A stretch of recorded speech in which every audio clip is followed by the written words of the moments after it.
Hey, this is Joe. Thanks for watching my video. Hopefully it's helpful. I figured out what's been going on with my Honda CB750. It's a 1980.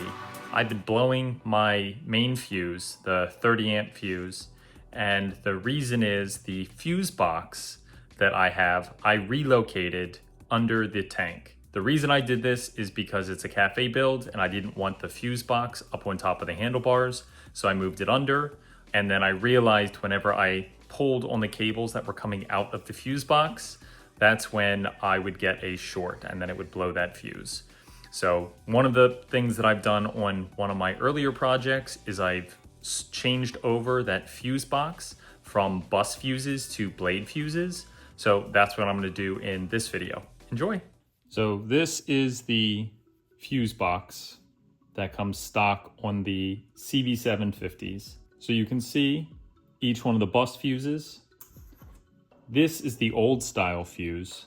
Everyone's moved over to these blade fuses, and these are a lot easier to replace, right? They're cheaper than the glass fuses. So I bought a fuse block that I'm going to use. So it's got 4 slots, just like the stock fuse box. So I'm gonna cut this and then I'm going to rewire it to this, and then we'll have this on the bike. So I've already converted over the starter solenoid to a blade fuse. So this will allow us to convert the rest of the fuses over. So I'll walk you through how I'm gonna do this. So one of the manuals that I really like is the Climber manual. There's a couple, I think Haynes makes a manual. You can get the official Honda service manual, but Climber has been the best from what I've seen. But I really wanted to get this because it has a full color diagram.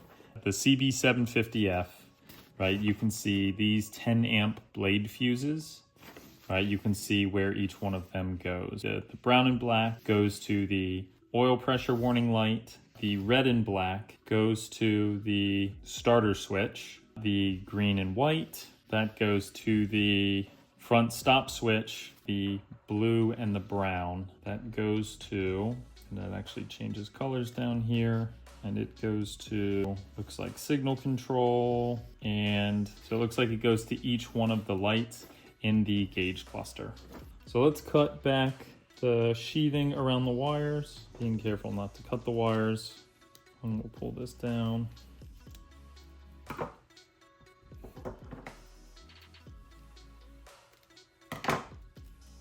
I'll cut this off.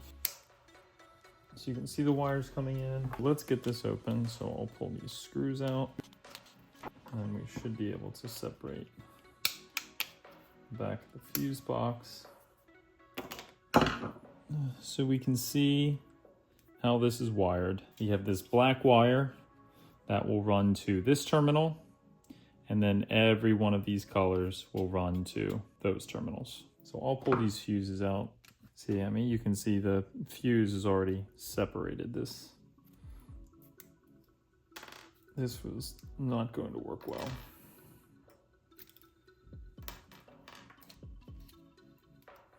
Right, and you can see this fuse looks like it's blown, but it may actually still allow current to flow through. Well, not anymore. And then there was a repair made on this fuse box as well. Not trying to get those out, so let's just clip these wires. So we'll clip. See, 14 gauge for the black one. Looks like 14 gauge for the others.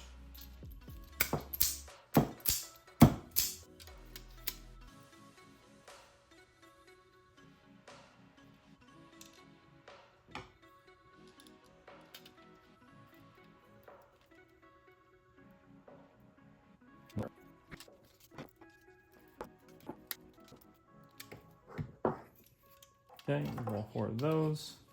And this is a 10 millimeter.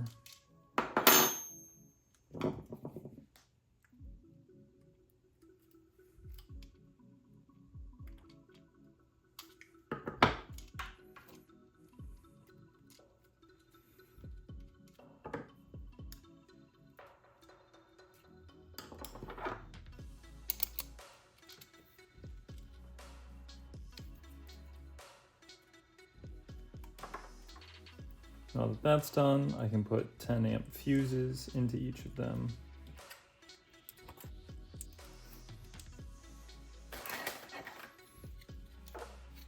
And then I can put the cover on.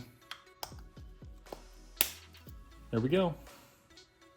So we've got the fuse box system upgraded. So now I'll be able to plug this in and everything should work well. And I should no longer have any short issues. Thanks for watching.